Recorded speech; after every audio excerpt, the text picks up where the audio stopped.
सरकार द्वारा पारित 3 कृषि विधेयकों के खिलाफ हरियाणा पंजाब से दिल्ली से कूच कर रहे किसानों पर सरकार द्वारा बर्बरतापूर्वक किए जा रहे अत्याचार के विरोध में भाकियू किसान सेना के तत्वाधान में प्रदेश सचिव मोहम्मद शमी के नेतृत्व में शनिवार को सैकड़ों कार्यकर्ताओं ने कस्बा छपार में नेशनल हाईवे 58 को जाम कर जबरदस्त नारेबाजी करते हुए हंगामा किया।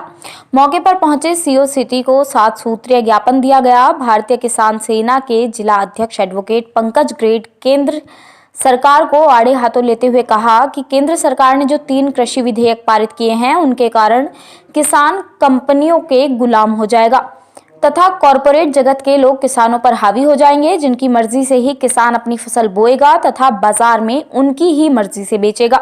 सरकार एमएसपी तथा मंडी व्यवस्था को खत्म कर रही है। अपनी मांगों को लेकर दिल्ली कूच कर रहे हरियाणा पंजाब के किसानों पर आंसू गैस, लाठीचार्ज, पानी की बौछार से अत्याचार को उन्होंने कायरतापूर्ण बताते हुए कहा कि जब तक यह काला कानून वापस नहीं होता तब तक भाकियू किसान सेना सड़क से लेकर संसद तक जाम कर हंगामा करेगी।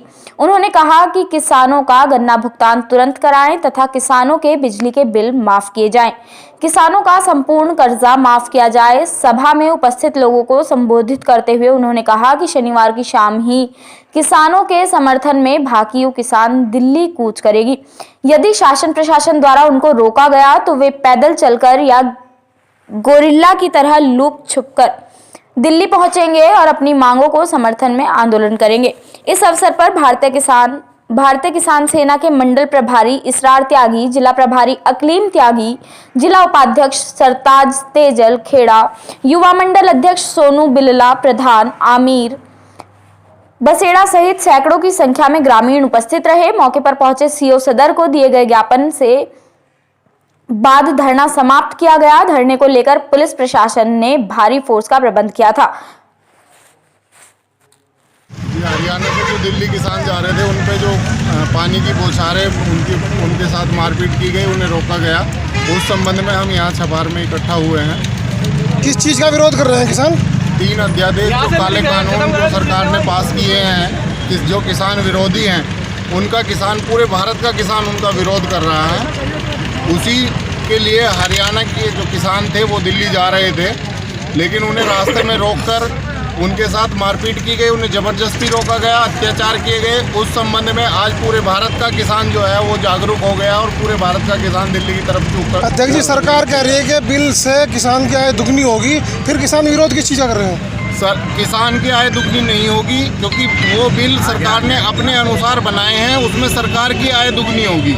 किसान से उस बिल का जरा सा भी कोई लेना देना नहीं है। उस बिल में जितने भी मानक हैं वो सरकार ने जो अपने फायदे के थे वो लागू कर लिए, जो किसान के फायदे के थे उनमें से कोई भी लागू नहीं किया। क्या चाहते हैं आप इस बिल को संशोधन में? इस बिल के संशोधन में जितने भी मानक बिल में बनाए गए थे वो सारे लागू किए जाए। उसमें जो किसान की अनदेखी की जा रही है वो ना की जाए, किसान को स्वतंत्र छोड़ा जाए। किसान की एक ऐसी फसल है जिसका दाम किसान तय नहीं कर पा रहा, जिसका दाम सरकार तय करती है। बाकी कोई भी भारत की कोई भी मैन्युफैक्चरिंग ऐसी नहीं है जिसका उसका मालिक दाम तय ना करता हो। आप क्या चाहते हैं? बिल प्रस्तावित जब हुआ था तो किसान संगठनों को विश्वास में लिया गया था या नहीं लिया गया था? जब बिल पारित किया गया था किसान संगठनों को किसी को भी विश्वास में नहीं लिया गया था, ना किसान संगठनों से इस बारे में कोई बात की गई। और उस पूरे बिल में जितने मानक सरकार के अपने फायदे के थे वो लागू किए गए, पूरा बिल भी लागू नहीं। सरकार कह रही है एमएसपी पर हमारा कंट्रोल होगा, मंडी परिषद जैसे कैसे ही रहेगा, फिर आप विरोध किस चीज़ का कर रहे हैं? सरकार तो ये चाहती है कि पूरे भारत में सरकार का कंट्रोल हो, बाकी तो कोई रहता ही नहीं, किसान तो भारत में रहता ही नहीं। सरकार को तो हर चीज़ पे अपना कंट्रोल चाहिए। आगे की रणनीति क्या रहेगी आपकी? आगे की रणनीति आज बनाई जाएगी। हमारा था आज हम 4 बजे दिल्ली के लिए कूच करने वाले थे, लेकिन कुछ संगठन जो दिल्ली जाना नहीं चाहते वो पहले से कूच कर चुके। हम अब दिल्ली जाने के लिए छापामारी का प्रयोग करेंगे। हम 1-1, 2-2 गाड़ी से दिल्ली में जाके इकट्ठा होंगे।